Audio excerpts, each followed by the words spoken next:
Os 7 temas mais cotados, mais quentes para cair na discursiva CNU Bloco 3.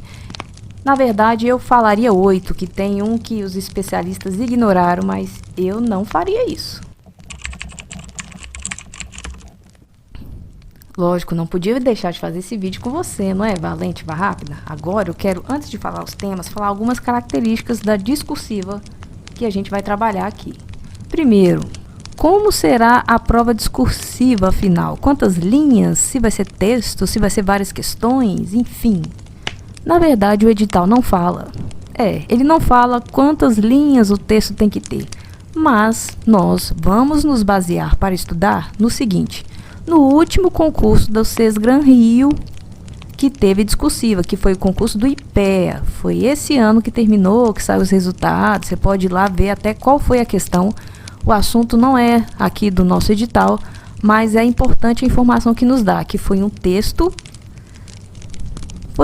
dissertativo contínuo, ainda está escrito lá, de 30 a 45 linhas. Então, nós vamos trabalhar com essa hipótese, porque quem escreve um textão, que é de 30 a 45 linhas, escreve um textinho também, se for cair subdividido.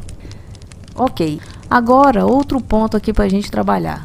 Mileide, você acha que vai ser um estudo de caso? O que vocês acham? Vocês já fizeram essa pergunta? Eu vou responder a minha opinião. Eu, particularmente, acho que não vai ser um estudo de caso.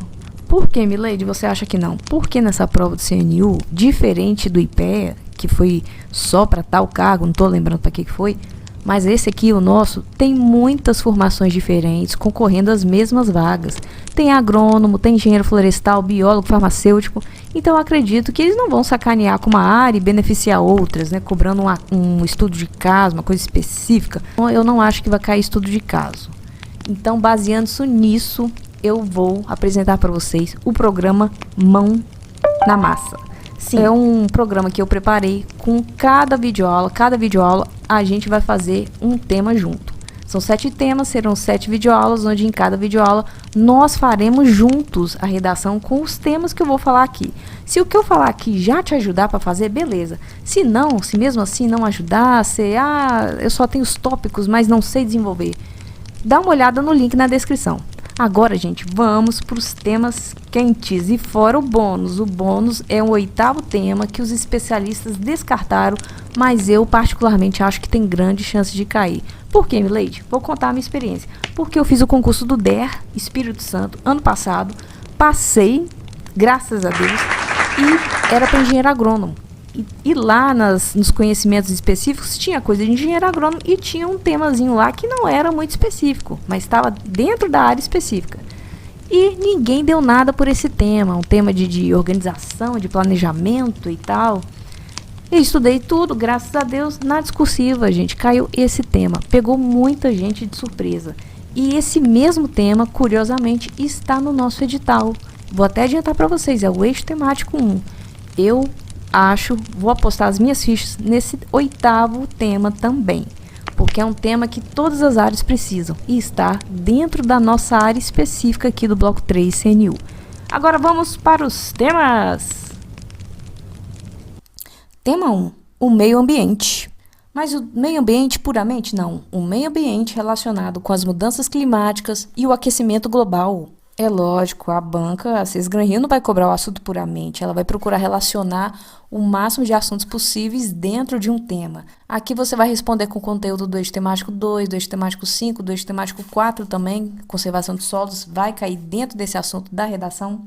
Então vamos organizar as ideias. O que você vai falar, o que você pode falar na redação? Um conteúdo muito interessante. Na introdução, você pode falar isso se ele não abordar também, não sugerir isso, sobre o meio ambiente e o agronegócio. E o que é interessante você falar aqui nesse subtópico? Você falar que o agronegócio, apesar de já ter poluído muito, contribuído muito para a degradação ambiental, você fala com as palavras bonitas, ele hoje tem um outro viés, um viés de desenvolvimento sustentável, um viés de práticas que diminuam o aquecimento global. Isso você pode falar na introdução. Não pôr o agronegócio como um vilão, mas sim como um mocinho, porque é isso que a banca quer. Como é que eu sei que é isso que a banca quer? Porque elas, no eixo temático 2, se eu não me engano, até no 5 também, se fala muito em desenvolvimento sustentável e conciliar a produção agrícola com a preservação do meio ambiente. Então, você vai ver o agronegócio como um mocinho, que de fato ele pode ser. Agora, vamos supor que você está agora no desenvolvimento. Primeiro parágrafo, a introdução, você fala disso. Agora, o desenvolvimento. No desenvolvimento, você vai falar as práticas conservacionistas, coisas que se pode fazer, que o agronegócio faz na prática, ali no produtor, no dia a dia, para que esse meio ambiente não seja tão degradado e até recuperado. Por exemplo, você pode falar em aumento de reserva legal, em se aumentar a reserva legal. Você pode citar assim, por cima, nada aprofundado, porque isso nem está no edital, sobre o Código Florestal, a questão das matas ciliares ao redor dos corpos d'água, respeitar aquela metragem, não preciso decorar as metragens, né? Enfim. Código Florestal, CF. Você também pode falar, lógico, né, das práticas conservacionistas do solo, métodos de conservação no geral. Aí você pode, dentro dos métodos de conservação, citar os métodos de conservação dos solos. Vou pôr aqui entre parênteses, você põe lá dos solos. Ah, mas o que os solos têm a ver com o aquecimento global? Bastante coisa. Você cada vez ir aprofundando, ir se especificando nos exemplos, citar essas práticas. Tem até um vídeo sobre isso aqui no canal, mas se você estudou por outros materiais sobre práticas de conservação do solo, não hesite em citar. Outras coisas interessantes que o agronegócio pode fazer para minimizar o aquecimento global. Corredores ecológicos, implantar corredores ecológicos. Se você não sabe o que é isso, dá uma estudada assim, de leve, só para você pelo menos saber citar, argumentar um pouco. Por que corredores ecológicos? Porque se planta mais árvores, mais oxigênio e menos aquecimento global. Basicamente é isso. Mas não põe desse jeito não, tá? Mas cite os corredores ecológicos. Uma coisa muito interessante também é o mercado de carbono, que está lá no eixo temático 5. Você não precisa decorar, porque eu fiz a apostila para vocês, eu até decorei. Citar também, e dentro desse assunto, né, citar os créditos de carbono, como eles são gerados, os métodos de venda. Não se atenha muito à parte econômica, mas sim à parte ambiental, os benefícios que o mercado de carbono ele traz para o agronegócio e para o meio ambiente, né? É bem claro isso, né? O sequestro de carbono, você sequestra carbono, evita que ele vá para a atmosfera e evita o aquecimento global. Então, isso aqui você pode pôr no desenvolvimento da sua redação. Como conclusão, você, mais uma vez, coloca lá de leve que o agronegócio ele pode contribuir muito para a diminuição do aquecimento global, mudando o paradigma antigo, né, que se tinha de monocultura, de latifúndio, coisas que não se preocupavam com o aquecimento global, mudar agora que o agronegócio falar que ele tem um viés sustentável, enfim, dá uma firula lá. No programa Mão na Massa, a gente vai dar um exemplo perfeito, a gente vai ver isso com detalhes.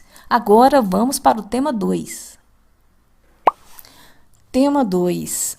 A legislação antidesmatamento da União Europeia e as implicações disso aqui no nosso agronegócio. Isso vai dar pano para manga, você vai ver. Eita, isso não está no edital. Por que está aí? Porque é uma coisa que você pode, como servidor contratado, ter que lidar com isso, dependendo do órgão que você for.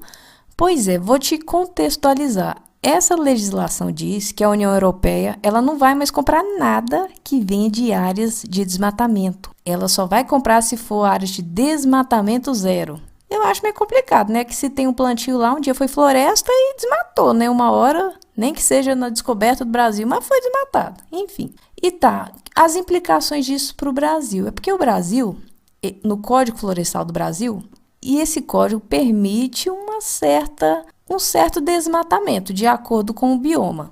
Aí, para sua redação, é interessante você saber os 6 biomas, tá? E a discussão, o quebra-pau, vai ser se essa lei aí da União Europeia, ela realmente está preocupada com a questão ambiental ou se é, na verdade, um protecionismo comercial. Por quê? Porque a França é contra um acordo aí que a União Europeia está para assinar com o Mercosul, está enrolando para assinar, a França é contra, né? E esse acordo ia ajudar o agronegócio brasileiro e exportar muito para a Europa e tudo mais. A França é contra e alega aí essa legislação antidesmatamento, esse argumento para não assinar esse contrato com o Mercosul.